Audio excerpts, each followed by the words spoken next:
iniciamos por plantear que, bueno, Vygotsky fue una persona que nació en 1896, es el segundo de 8 hermanos.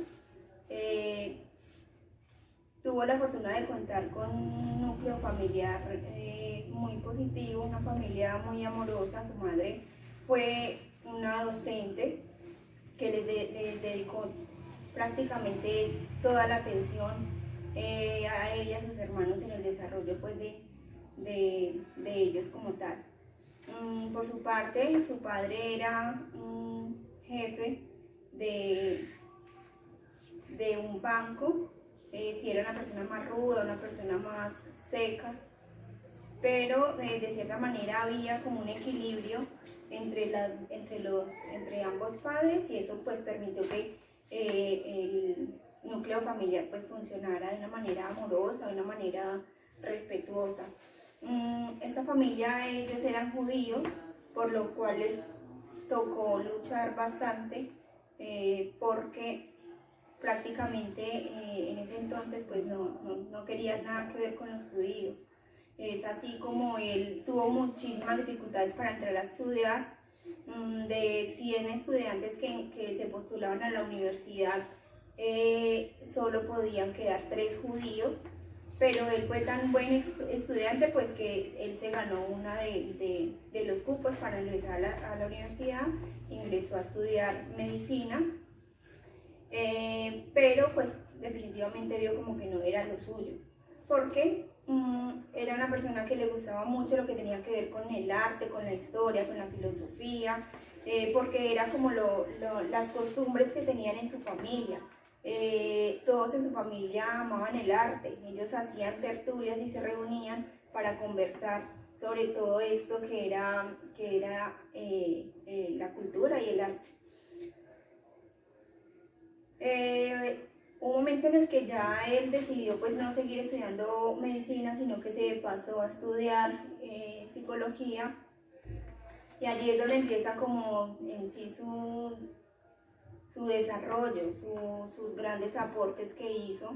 Se dedicó mucho a lo que fue el alfabetismo en los niños, se dedicó mucho a lo que fue la educación especial para niños con necesidades especiales en su educación, para niños con discapacidades, niños sordomudos, niños ciegos.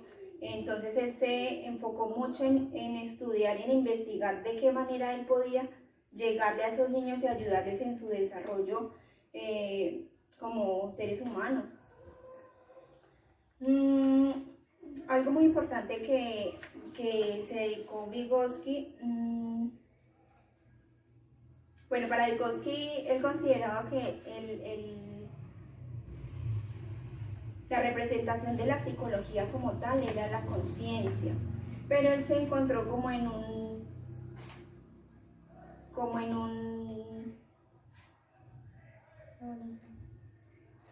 bueno, por un lado tenía lo que era el tema de Pavlov, pues que era todo lo que era representado por los reflejos, y por otro lado era toda la teoría de la subjetividad. Entonces él decía, bueno, acá debe haber como un punto neutro, y consideró entonces que la psicología debía ser la conciencia.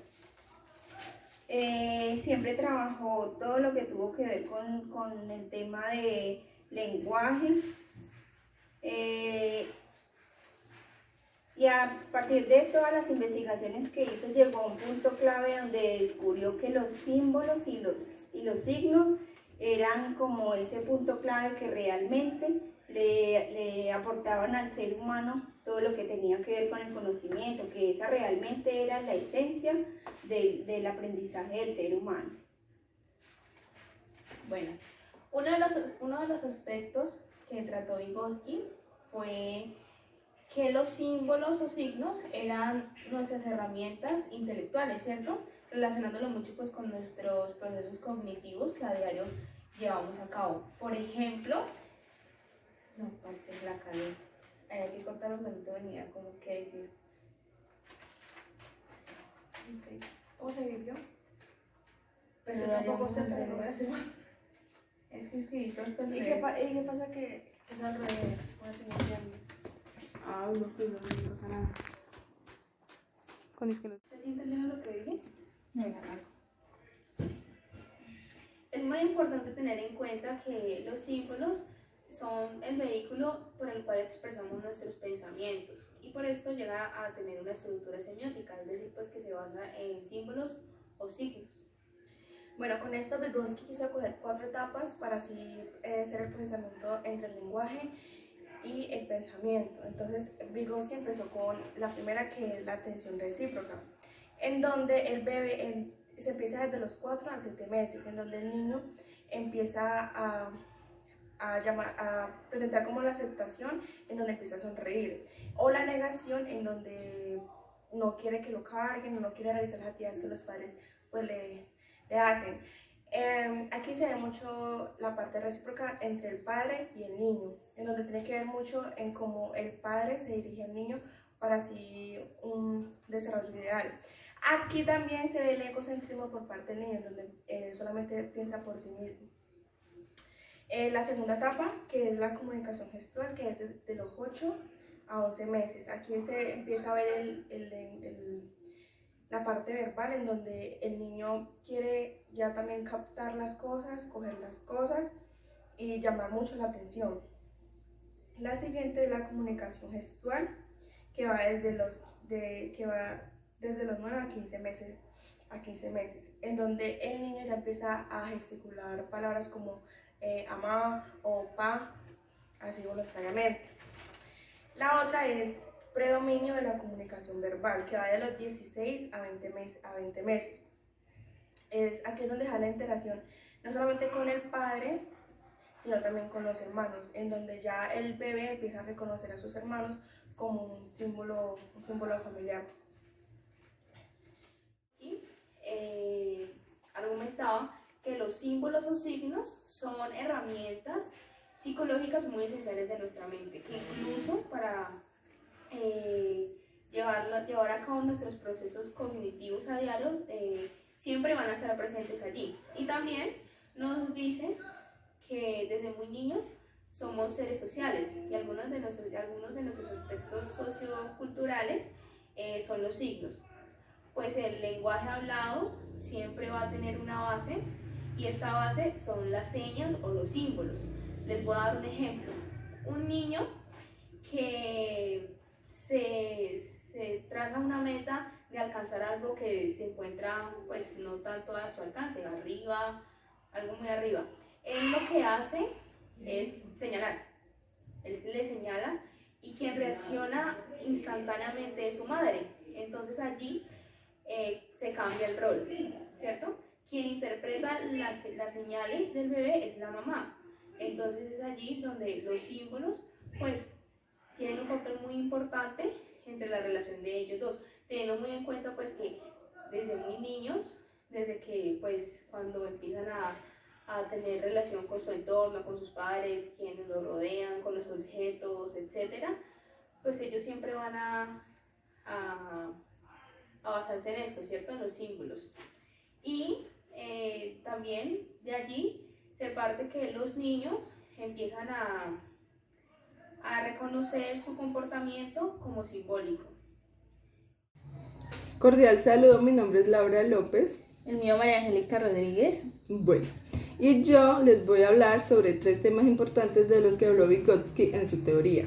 El primero es sobre las funciones del lenguaje egocéntrico, el segundo es las características del habla interiorizada y el tercero es el texto como unidad de significado. En el primer tema de las funciones del lenguaje egocéntrico, Vygotsky quería eliminar el lenguaje egocéntrico y acercarlo al lenguaje social, y esto lo hizo a través de 3 experimentos, de los cuales al final le dieron como resultado que cuando un niño se encuentra en un ambiente desconocido, el lenguaje egocéntrico disminuye. Entonces el niño tiende a ser más tímido, a ser más distraído y cosas así. Pero cuando se encuentra en un ambiente cómodo, en donde ya está acostumbrado y eso, el niño tiene, pues el nivel del lenguaje egocéntrico es mucho más alto. Por lo tanto, Vygotsky a través de estos experimentos dedujo que el lenguaje egocéntrico es un lenguaje social. Ya en la estructura del habla interiorizada, Vygotsky como tal no quiso plantear características, pero sí profundizó en sus propiedades funcionales, y esto lo hizo a través de dos atributos que le dio el lenguaje interiorizado. El primero es el sintáctico, donde dice que él identificó en el desarrollo del lenguaje interiorizado una tendencia especial de abreviación. ¿Esto qué significa? Que cuando a un niño se le dice, su hermano se leyó todo el libro, el niño no va a responder, sí, mi hermano se leyó todo el libro. No, él va a decir, sí, mi hermano se lo leyó. Y así va a saber que, pues, que sí se lo leyó, tanto la persona receptora como el emisor. Ya el segundo punto es la semántica. Vygotsky a través de la semántica planteó tres propiedades. La primera, que es el predominio del sentido sobre el significado. Él decía que el significado de una palabra depende del contexto, porque acá significa algo y en otro lado no puede significar lo mismo, todo cambia. La segunda era la aglutinación, que es cuando el niño empieza ya a combinar una, dos o tres o más palabras. Y ya la tercera es la saturación de sentidos. Esto quiere decir que el niño empieza a darle muchos significados a una sola palabra. Y ya en el texto Comunidad de Significado, Vygotsky nos decía que cada persona le da un significado diferente a lo que lee. Por ejemplo, si una persona escribe, me manda un WhatsApp y me dice, mi mujer se murió, yo voy a decir, ¿cómo así que se murió? ¿Qué le pasó? Pero después me dice, se murió de amor, ya yo lo voy a tomar como que, le dio un regalo. Entonces como que cada persona tomamos algo como, se murió, como que, mi madre le pasó algo malo, pero muchas veces no es así. Y cuando me dice que se murió de amor, yo no sabe como que, es un detalle, cosas así, entonces uno piensa a enlazar todo, pero es también dependiente del contexto. Vygotsky decía que puede entenderse de diferentes maneras, esto es, a través del tema, un intercambio, el contenido inmediato, la situación, un episodio, una actividad, una conversación o una narración. Y decía que el texto se puede interpretar o se puede evaluar. Y por último ya nos decía que el texto, hacer algo muy fluido, no tenía carencias, pues, o sea, carecía de dimensiones físicas. Listo, no podemos terminar de hablar de Vygotsky sin dos temas muy importantes, los cuales son la zona del desarrollo próximo. Este tema es la noción más amplia que se emplea en el campo educativo. Vygotsky mantuvo una preocupación fundamental, que era el analizar y favorecer la forma mediante la cual se desarrolla e incorpora el niño a un medio cultural. Esto se veía dentro de una arquitectura de usos, costumbres y conocimientos, ya que para él el objetivo fundamental de la educación es el introducir a este niño en una cultura de pensamiento y lenguaje prescrito. Las funciones del pensamiento eran el resultado de la incorporación del niño a esta cultura, siendo explicadas en su génesis por su historia y situaciones del contexto original. Para Vygotsky, el análisis psicológico de la enseñanza no puede plantearse correctamente sin clarificar previamente la relación entre el aprendizaje y el desarrollo del niño a la edad escolar. Para él, la única buena enseñanza es la que se emplea adelante del desarrollo. Digamos que él decía que casi todo el aprendizaje humano se gesta mediante la relación entre personas inducidas, digámoslo así, que son como por ejemplo la relación que tiene el maestro con el estudiante. Según Vygotsky, el aprendizaje es un momento necesario y universal para que se desarrolle en el niño las características humanas naturales, sino que sean también históricas y también que tengan, digamos, una interacción interpersonal y también intrapersonal. También vamos a hablar sobre el segundo tema, que es la asimetría de la educación tradicional. Según Vygotsky, la relación del éxito de los de los métodos educativos tradicionales se establece con base en las pruebas de que el niño supere, digamos, ciertas pruebas, pero sin ayuda y sin ninguna instrucción, digamos, sin el maestro. En la asimetría de la educación se evidencia la relación maestro-alumno, donde el maestro ocupa una situación de poder virtual del dominio del tema y el niño, digamos, recibe este conocimiento de manera muy pasiva. Esta asimetría entre maestro-alumno es esencial para la zona del desarrollo próximo, el tema que vimos anteriormente, como también es la noción del control. Listo, muchas gracias. Esperamos que estos temas le hayan servido mucho. Muchas gracias.